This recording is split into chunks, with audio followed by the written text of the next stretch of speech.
बातमी अजित पवारांसंदर्भात। दिवाळीत लाडक्या बहिणींना 3000 रुपये मिळणार, भाऊबीजेला रिकाम्या हाताने पाठवणार नाही। बीड मधील सभेत उपमुख्यमंत्री अजित पवारांनी ही खुशखबर दिलेली आहे।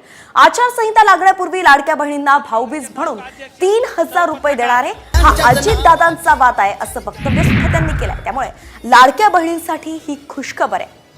दिवाळीच्या आधीच 3000 रुपयांचा हप्ता लाडक्या बहिणींच्या खात्यामध्ये जमा केले जाणार आणि अजितदादांनीच असा वादा दिलाय।